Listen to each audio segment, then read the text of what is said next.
नमस्कार मित्रों। आपने पहले भाग में सुना था कि राजा विक्रम और राजा रुद्रसेन के बीच युद्ध हुआ, जिसमें राजा विक्रम के जादुई पत्थर को चुरा लेने से राजा रुद्रसेन ने राजा विक्रम को पराजित कर दिया था।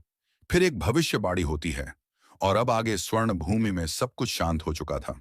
राजा रुद्रसेन ने काल धनुष को समुद्र की गहराइयों में फेंकने का आदेश दिया ताकि उसकी शक्ति कभी किसी के हाथ न लगे। लेकिन विक्रम की अंतिम बातों ने राजा को बेचैन कर दिया था।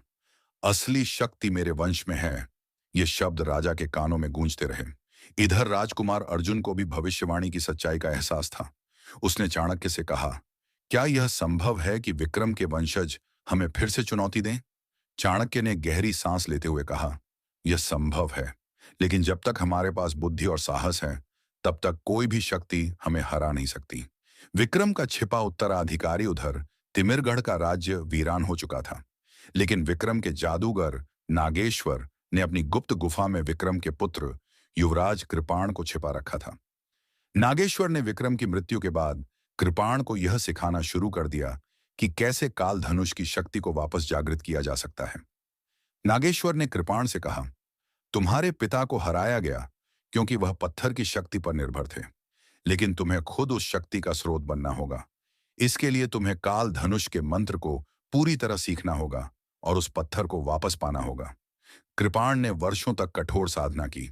समय के साथ उसकी शक्ति और ज्ञान बढ़ता गया। आखिरकार नागेश्वर ने उसे एक ऐसा मंत्र सिखाया जिससे वह समुद्र की गहराइयों में छिपे पत्थर को वापस बुला सकता था। स्वर्ण भूमि पर संकट के बादल स्वर्ण भूमि में 10 साल बीत चुके थे।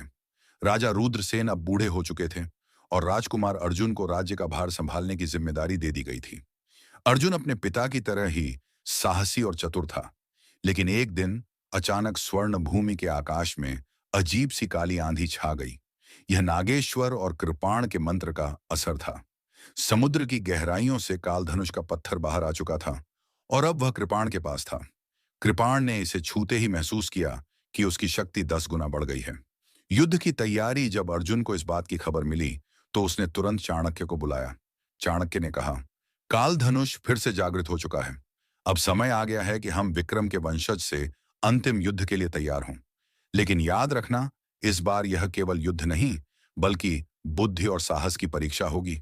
अर्जुन ने अपनी सेना को तैयार किया और गुप्तचरों को तिमिरगढ़ भेजा ताकि कृपाण और उसकी योजना के बारे में जानकारी जुटाई जा सके। गुप्तचरों ने बताया कि कृपाण अब स्वर्ण भूमि पर हमला करने के लिए तैयार है और उसके पास ऐसी शक्तियां हैं जो पहले कभी नहीं देखी गईं। युद्ध का आरंभ अगली सुबह कृपाण ने अपनी सेना के साथ स्वर्ण भूमि की सीमा पर हमला कर दिया। यह युद्ध पहले से कहीं अधिक भयंकर था। कृपाण की शक्ति इतनी अधिक थी कि स्वर्ण भूमि के सैनिक मुश्किल से उसका सामना कर पा रहे थे, लेकिन अर्जुन ने हार मानने से इनकार कर दिया। उसने एक गुप्त योजना बनाई। उसने चाणक्य के निर्देशों का पालन करते हुए कृपाण को काल धनुष से अलग करने का तरीका खोज निकाला। चतुराई से जीत अर्जुन और उसके योद्धा गुप्त मार्ग से कृपाण के शिविर में पहुंचे। चाणक्य ने पहले ही एक ऐसा जादुई दर्पण तैयार किया था जो काल धनुष की शक्ति को उसके मालिक के खिलाफ मोड़ सकता था। अर्जुन ने कृपाण को युद्ध के लिए सीधी चुनौती दी। युद्ध के दौरान अर्जुन ने वह दर्पण कृपाण के सामने लाया। काल धनुष की शक्ति दर्पण से टकराकर वापस कृपाण पर आ गई। कृपाण बुरी तरह घायल हो गया और उसकी सारी शक्ति खत्म हो गई। अंतिम निर्णय, कृपाण ने अर्जुन से कहा, मुझे मार डालो, लेकिन यह जान लो कि काल धनुष की शक्ति को तुम हमेशा के लिए नष्ट नहीं कर सकते। अर्जुन ने कृपाण को बंदी बना लिया और काल धनुष को एक बार फिर नष्ट करने के लिए समुद्र में फेंक दिया। भविष्य के लिए चेतावनी, चाणक्य ने अंत में अर्जुन से कहा, हमने आज यह युद्ध जीत लिया है, लेकिन जब तक काल धनुष का अस्तित्व रहेगा, तब तक यह खतरा हमेशा मंडराता रहेगा। हमें इसे नष्ट करने का स्थायी समाधान ढूंढना होगा। इस तरह स्वर्ण भूमि एक बार फिर सुरक्षित हो गई, लेकिन काल धनुष का रहस्य और भविष्य की चुनौती अब भी जीवित थी। युद्ध खत्म हो चुका था। अर्जुन और स्वर्ण भूमि की सेना ने विक्रम के वंशज कृपाण को पराजित कर दिया था। काल धनुष को फिर से समुद्र की गहराइयों में फेंक दिया गया। लेकिन जब सब कुछ शांत लग रहा था, तभी चाणक्य ने एक रहस्यमयी बात अर्जुन से साझा की। उन्होंने कहा, यह पत्थर 2 बार समुद्र में फेंका गया है, लेकिन हर बार किसी न किसी तरीके से यह वापस लौट आता है। इसका मतलब यह है कि काल धनुष को पूरी तरह नष्ट करना संभव नहीं है।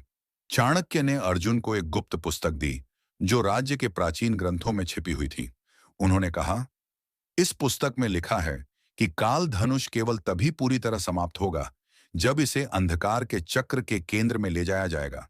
लेकिन समस्या यह है कि अंधकार का चक्र कहाँ है, यह किसी को नहीं पता। अर्जुन ने पुस्तक पढ़ना शुरू किया। उसमें कई गूढ़ संकेत दिए गए थे, जो समुद्र के नीचे एक गुप्त द्वार की ओर इशारा करते थे। इस द्वार को खोलने के लिए एक रहस्यमयी चाबी की जरूरत थी, और यह चाबी विक्रम के वंश की आखिरी निशानी में छिपी हुई थी। तभी स्वर्ण भूमि के महल के पहरेदारों ने खबर दी कि कृपाण के शिविर में कुछ ऐसा मिला है जो खतरनाक हो सकता है।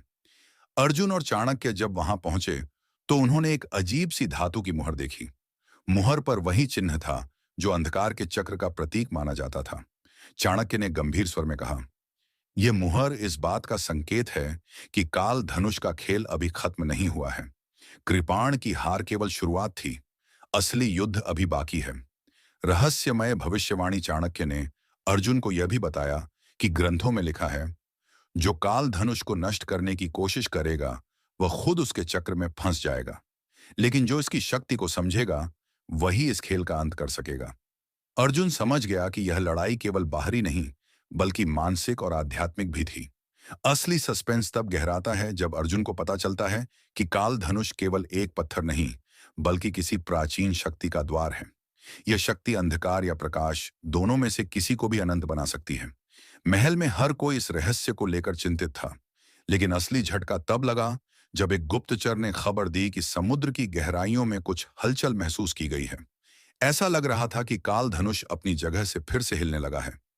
क्या अर्जुन और चाणक्य अंधकार के चक्र को ढूंढ पाएंगे?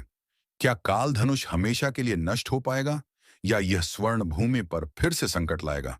और सबसे बड़ा सवाल, क्या अर्जुन इस खेल के अंत तक जीवित रहेगा, या वह भी काल धनुष के चक्र का हिस्सा बन जाएगा?